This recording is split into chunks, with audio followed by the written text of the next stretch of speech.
نے کیا پایا ہے اس ڈیل سے اور امریکہ نے کیا کھویا ہے؟ دیکھیے امریکہ نے تو اپنی جو ایک آگ تھا دنیا اس میں ڈرتی تھی، ایک سپر پاور ڈیفینیٹلی ہے، اب بھی ہے، وہ لارجسٹ ملٹری، اسٹرانگسٹ ملٹری وغیرہ وغیرہ سب کچھ ہے اس کا، لیکن ان دی لینگویج جو بل کلنٹن نے استعمال کی ہے کہ اوور ریچڈ انڈر پرفارم. اب جو ان کا ایک بھرم تھا امریکہ کا وہ ختم ہو چکا ہے. اور اسی طرح بل کلنٹن نے وہ بات کی، میں پہلے دن سے بات کر رہا ہوں کہ اس جنگ میں نتیجہ جو بھی نکلے الٹیمیٹلی امریکہ کا زوال جو ہے وہ تیز ہوتا جائے گا ایز اے سپر پاور اور as a power to reckon with. اس کے ویسٹرن الائز آلریڈی اس سے مختلف سوچ رہے ہیں. اسرائیل پوری طریقے سے بات مانے یا نہ مانے وہ خیر بات میرا نقطہ نظر مختلف ہے وہ رہے گا، لیکن اس میں جو سب سے زیادہ چیز امپورٹنٹ یہ ہوئی ہے کہ چین نے بغیر ایک گولی فائر کیے اپنے آپ کو پھر منوا لیا ہے. اب جب تائیوان کے اوپر بات کرنے جائیں گے امریکہ تو اس وقت بھی ایک کمزور پوزیشن میں امریکہ ہوگا. اس لیے میرا خیال ہے کہ جو گلوبل ساؤتھ ہے جیسے میں پہلے کہہ رہا تھا that is now emerging as the new power so called broker what ever you can call it. بہت بہت شکریہ جنرل صاحب آپ کا بھی، اعزاز چودھری صاحب آپ کا بھی فار بینگ ود اس آن دا شو. یہاں وہ ہے ایک بریک کا.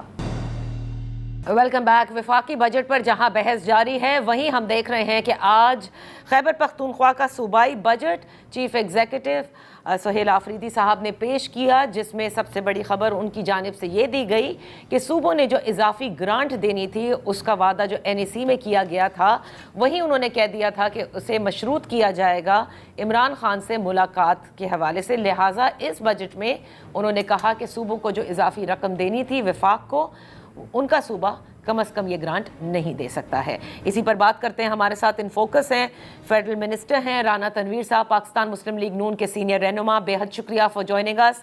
رانا صاحب وہی ہوا کیونکہ کئی دفعہ سے پاکستان تحریک انصاف یہ کہتی آئی تھی کہ انہیں اپنے لیڈر سے ملاقات کرنی ہے، مشاورت کرنی ہے، اور آج بھی انہوں نے اپنی اسمبلی کے فلور پر یہی کہا کہ NEC کی میٹنگ میں تمام تر جماعتیں جو ہیں وہ اپنے لیڈران سے مشاورت کے بعد فیصلہ کرتے ہیں، لہٰذا انہیں بھی یہ اجازت دی جائے. کیونکہ ملاقات نہیں کرائی گئی اس لیے وفاق کو جو اضافی رقم چاہیے تھی وہ نہیں دی جا سکتی.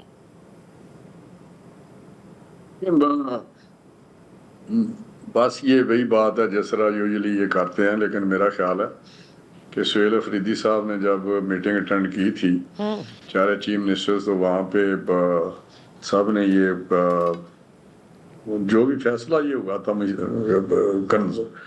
کنسنسس سے، اور سب نے اس پہ یہ ایگری کیا تھا کہ یہ ہم دیکھیں NFC کی جو ریویو کی بات چل رہی تھی کہ NFC کو ریویو کیا جائے، کیونکہ جو فیڈرل گورنمنٹ کے پاس جو اس کی ضرورت ہے اس سے بالکل ہی پیسے کم ہیں. تو اس وقت یہی انہوں نے کہا کہ NFC کو آپ ریویو نہ کریں تو ہم 3 سال کے لیے کوئی آپ کو گرانٹ کی صورت میں یا ادھر سے ہم آپ کو پیسے دے دیں گے صوبوں سے. اور وہ پیسے فکس بھی کر دیے تھے اس سال کے لیے، اس سال کتنے دیں گے. تو میں سمجھتا ہوں کہ یہ جو بات اب چل رہی ہے اس میں بھی میں سمجھتا ہوں کوئی اتنا نہیں ہے، یہ ایک پولیٹیکلی بات ہو سکتی ہے کہ پولیٹیکل ایک سٹیٹمنٹ ہو سکتی ہے، لیکن یہ فیصلہ ہے اور اس پہ انشاءاللہ عمل درآمد ہوگا اور پیسے ادھر سے آ جائیں گے. ایسا کوئی ایشو مجھے نہیں لگتا، کیونکہ Sohail Afridi chief minister KP کے سمجھدار آدمی ہیں اور یہاں بیٹھ کے ساری باتیں ہوئی تھیں اور فیصلہ ہوا تھا. تو آپ یہ نہیں، تو رانا صاحب آپ یہ کہہ رہے ہیں کہ یہ ان کی پارٹی کے لیے پولیٹیکل کنزمپشن کے لیے، پارٹی کے سپورٹرز کے لیے ہے کہ جی ہم نہیں دیں گے، جبکہ اندرون خانہ کیونکہ یہ اتفاق ہو چکا ہے اور وہ یہ ضرور کریں گے. یہ ایک فیصلہ ہے بیٹھ کے اس فورم پہ جہاں پہ پرائم منسٹر تھے اور 4 چیف منسٹر تھے، اور جو میرا خیال ہے میٹنگ تھی جو کونسل ہے ہماری اکنامک کونسل یا کون سی ہے جس میں یہ لوگ نیشنل اکنامک کونسل یا اس کے ممبر ہیں یہ باقاعدہ چیف منسٹر، وہاں پہ یہ ایگری انہوں نے کیا تھا. اور اسی باقاعدہ بعد میں پرائم منسٹر صاحب نے ان کی تعریف بھی کی اور آج بھی اپنی اسپیچ میں وہ تعریف کر رہے تھے KP کے چیف منسٹر کی، بلکہ کہہ رہے تھے میرے بھائی ہیں.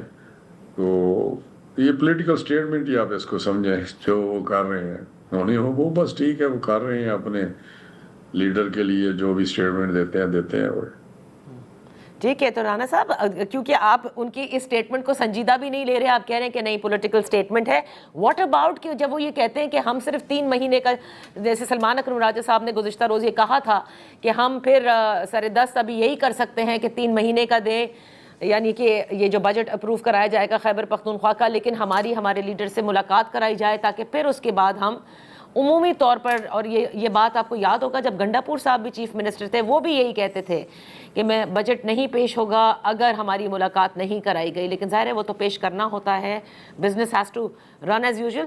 کیا بات ہے, کیا اس کے اوپر ایک طے کر لیا ہے حکومت نے کہ نہیں کرانے دینی ہے ملاقات کچھ بھی ہو جائے؟ یہی وہ کہتے 3 مہینے کا ہم بجٹ پیش کریں گے, پہلے کہتے پیش نہیں کریں گے, پھر انہوں نے کہا ہم 3 مہینے کا پیش کریں گے, لیکن آج آپ نے دیکھا انہوں نے پورے سال کے لیے بجٹ پیش کیا ہے اور وہ پاس ہونے جا رہا ہے.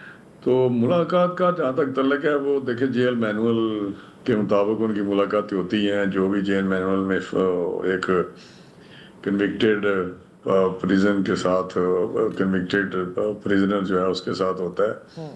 میں سمجھتا ہوں ملاقاتیں کو اگر سیاسی رنگ دیا جائے, آ کر بعد اسی طرح پولیٹیکل اسٹیٹمنٹس دی جائیں, تو وہ تو میں کئی دفعہ مثال دے چکا ہوں. جب میاں نواز شریف صاحب جیل میں تھے تو ہم جاتے تھے اور ملنے کے لیے, ملاقات کے لیے, اور وہ باہر نکل کے آج تک آپ نے دیکھا کبھی ہم نے کوئی پولیٹیکل اسٹیٹمنٹس کے لیے یا ڈرامہ رچایا ہو یا کوئی بیان دیا ہو کہ انہوں نے یہ کیا ہے, انہوں نے یہ پیغام دیا ہے, انہوں نے یہ ڈائریکشن دی ہے. تو وہ کئی دفعہ بات ہوئی ہے کہ بھائی آپ پھر وہ ایشورنس دیتے ہیں, پھر جیل والے مان جاتے ہیں. تو یہ پھر وہ عدالتوں میں بھی گئے ہیں, میرا خیال ہے وہ ہائی کورٹ میں گئے ہیں, اسلام آباد ہائی کورٹ میں یا سپریم کورٹ میں بھی گئے ہیں. ایک جگہ تو بینچ ہی ٹوٹ اگر گئی کوئی ہے. ایسی وائلیشن ہو جیل مینول کی تو یقینی طور پہ جو ہمارے ہائر کورٹس ہیں یا سپیریئر کورٹ ہے وہ ضرور ڈائریکشن اس پہ دے یا کوئی حکم جاری کرے, لیکن وہاں سے کبھی بھی اس قسم کا نہیں حکم آیا کہ کوئی جو اگینسٹ دا جیل مینول ہو. بس عمل درآمد نہیں ہوتا, کبھی حکم نہیں آتا, کبھی عمل درآمد نہیں ہوتا. ابھی تو آپ کہہ رہے ہیں رانا صاحب, لیکن آپ جیسا سیاسی ورکر اس چیز کو بہت اچھی طرح سے سمجھتا ہے, نہ بھی ملے ان کی پولیٹیکل پارٹی, لیکن کم از کم فیملی کو ملنے کی اب اجازت ہونی چاہیے. بہت عرصہ ہو گیا, ان کے بھی یہی شکوہ ہے نا کہ آپ بہنوں کو ملنے دیں. بہرحال آگے بڑھتے ہیں. لیکن نا فیملی تو بیوی اور بچے ہوتے ہیں, بیوی ان کے ساتھ ہے اور بچے ان کے باہر ہیں. ہم نے تو کہا ہے کہ بچے بیٹے ان کے آ جائیں, بالکل کوئی ان کو کچھ نہیں کہے گا, آئے والد سے ملیں. اور یہ میرا تو نہیں خیال کوئی ایسا ایشو ہے فیملی کے ساتھ. اب رشتہ داروں کو جیل مینول میں باقاعدہ لکھا ہوا ہے کون کون فیملی ہے, کس طرح مل سکتے ہیں, کیا طریقہ کار ہے. تو اس کا مطلب جیل مینول کی خلاف ورزی ہو رہی تھی پھر اتنے عرصے جب بہنیں جا رہی تھیں ملنے کے لیے. پھر یہ تو آپ لوگوں کو وفاق کو دیکھنا چاہیے کہ ہاؤ کم کہ پہلے صرف بہنوں کی ملاقات کی اجازت ہوتی تھی. رانا تنویر صاحب, یہاں وقت ہوا ہے ایک بریک کا. بریک کے بعد ہم اپنی گفتگو جاری رکھیں گے. Welcome back. ان فوکس ہیں فیڈرل منسٹر رانا تنویر, پاکستان مسلم لیگ نون کے سینئر رہنما. رانا صاحب, بجٹ سے قبل ہم دیکھتے ہیں کوئی بھی اتحادی حکومت ہو, اس کی جو اتحادی ہیں وہ بجٹ سے پہلے کچھ نہ کچھ اپنے لیے ضرور حاصل کرنے میں کامیاب ہوتے ہیں. وہ ان کے لیے ضروری ہوتا ہے, یعنی ان کے اپنے سپورٹرز کے لیے, اور ناراضگیاں بھی بڑی ہوتی ہیں. اس مرتبہ ہم نے دیکھا کہ پیپلز پارٹی ناراض ہوئی اینڈ بجٹ سپیچ کے دن پھر ان کو منایا گیا, بلایا گیا.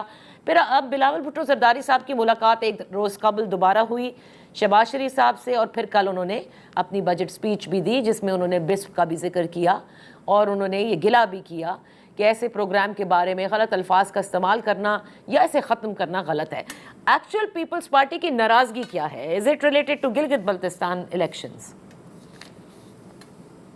میرا بھی خیال یہی, بجٹ کی تو پہلے جب بجٹ سے جب شروع ہونا تھا اس وقت ملاقات ہوئی, اور جو ان کی ڈیمانڈ تھی وہ ان کو بیٹھ کے دیکھا گیا. سارے جس طرح لائز ہے, یہ کولیشن گورنمنٹ ہے تو اس میں سارے لائز کو ساتھ چلنا پڑتا ہے, اور وہی ان کی جو ڈیمانڈز ہے یا جس طرح بھی وہ ضرور ہوتا ہے. کچھ ہم کنسیڈ کرتے ہیں, گورنمنٹ کچھ وہ بھی کنسیڈ کرتے ہیں. بتایا گیا کہ یہ ساری سپیس ہے فائنینشیل جو اس وقت جو فنڈز کی صورتحال ہے, تو اس میں سارا ایگریمنٹ ہو گیا.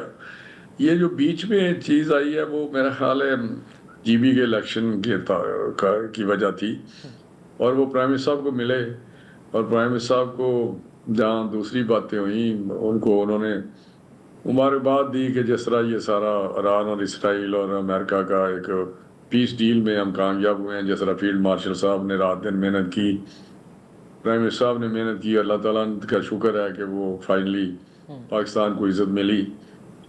اور اس کے بعد تو جی بی کا ہی مسئلہ میرا ڈسکس ہوا تھا، اور وہی ہم نے دوبارہ ان کو شور کیا، حالانکہ پرائم منسٹر صاحب جب پریزیڈنٹ کے پاس گئے ہیں ڈیلیگیشن لے کے جی تو وہاں پہ انہوں نے ان کو مبارکباد دی تھی کہ آپ الیکشن جیت گئے ہیں اور آپ میجورٹی پارٹی ہیں، سنگل میجورٹی پارٹی، تو انہیں کو ہی گورنمنٹ بنانی چاہیے، اور وہ ان کو بتایا گیا کہ بھئی آپ ہی گورنمنٹ بنائیں گے، اور وہ گورنمنٹ بنانے جا رہے ہیں جی بی میں۔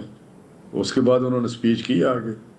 اچھا، تو یعنی ان کے خدشات ابھی بھی موجود تھے، شاید وہ جو 4 انڈیپینڈنٹ استحکام پاکستان پارٹی میں چلے گئے تھے، maybe because of that. Istehkam party کا ایک اپنا انڈیپینڈنٹ ہے، اب اگر گورنمنٹ دیکھنا ہم تو تب کوشش کریں گے نا ان کے ساتھ جب ہم گورنمنٹ بنانے کی خواہش کریں کہ جی آئیں ہمارے ساتھ آپ بیٹھیں۔ اب وہ آج پیپلز پارٹی کی میں نے دیکھا ٹی وی پہ بھی، پیپلز پارٹی کے ڈیلیگیشن ان کے پاس کیا ہوا ہے آئی پی پیز والوں کے ساتھ، استحکام پاکستان جس کو آپ کہہ رہے ہیں پارٹی، تو اس میں وہ بیٹھے ہوئے ہیں، وہ بات چیت کر رہے ہیں، اور ان کے ساتھ میرا حال ہے ان کا طے شاید ہو جائے گا سارا سلسلہ۔ لیکن جہاں تک بسم کا تعلق ہے، میں آپ کو بتاؤں کہ اس پہ بالکل سوشل سیکٹر میں کام ہونا چاہیے، اور یہ پروگرام اچھا ہے، لیکن دیکھیں میرا خیال ہے 1 صدی بیت گئی ہے جیسے یہ پروگرام چل رہا ہے، وہ جو اسٹیٹمنٹ کا ذکر کرتے ہیں اس کو دوسرے لفظوں میں لے لیتے ہیں، لیکن جہاں بھی یہ ماڈل دیکھیں گے، آپ بنگلہ دیش کا ماڈل دیکھیں تو وہ 3 سال کے لیے یہ پروگرام رکھتے ہیں کسی انڈیویجول کے لیے، صحیح، اور پھر 3 سال میں ان کو اپنے پاؤں پہ کھڑا کرتے ہیں، جو بھی ان کا ماڈل ہے وہ دکھنا چاہیے ہمیں۔ رائٹ، تو یہ تو ایک مسلسل، پہلے تو خیر اتنا ٹرانسپیرنٹ بھی نہیں تھا جو طریقہ کار تھا، اس سے کرپشن بھی ہو جاتی تھی، بہت ساری چیزیں ہیں، آپ کو پتہ کتنے لاکھ اس میں ایسے لوگ بھی رجسٹر ہوئے جو جن کا وجود ہی نہیں تھا، یا ایسے لوگ بھی تھے جو بہت کئی اعلیٰ افسران کی بیگمات اس میں رجسٹرڈ تھی۔ صحیح، تو میں سمجھتا ہوں کہ یہ اب تو خیر ڈیجیٹلائزیشن ہے،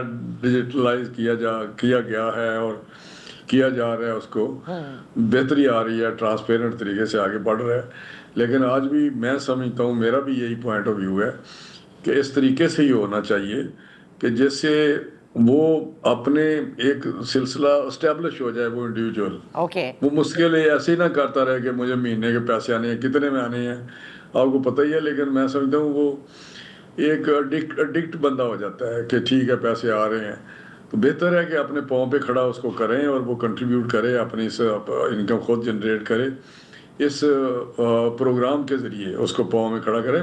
بنگلہ دیش کا ماڈل بڑا اچھا ہے، 3 سال بعد وہ کنٹینیو کر دیتے ہیں اس انڈیویجول کو، باقی کو کرتے رہتے ہیں جس طرح بھی ہے، پھر 3 سال کے لیے وہ کرتے ہیں۔ سر ایم کیو ایم کا گورنر جو ہے وہ ان کی جو ڈیمانڈ ہے وہ لگائی جا رہی ہے، یا نہال ہاشمی صاحب ہی رہیں گے گورنر؟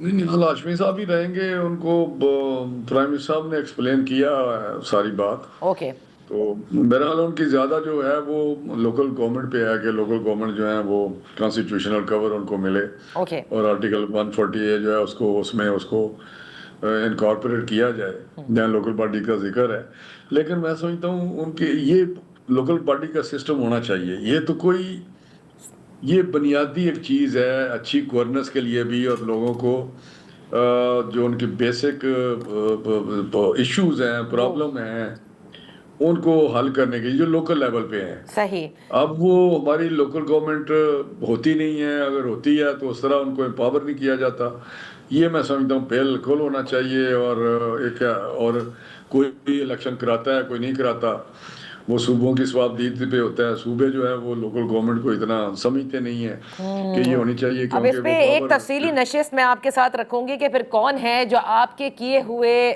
معاہدہ جو آپ نے ان کے ساتھ کیا تھا، ایم کیو ایم کے ساتھ، وہ پورا نہیں ہونے دے رہا۔ But that's all for today. Rana Tanveer صاحب بہت شکریہ فار جوائننگ اس، کل پھر آپ کی خدمت حاضر ہوں گے، اجازت دیجیے، اللہ حافظ۔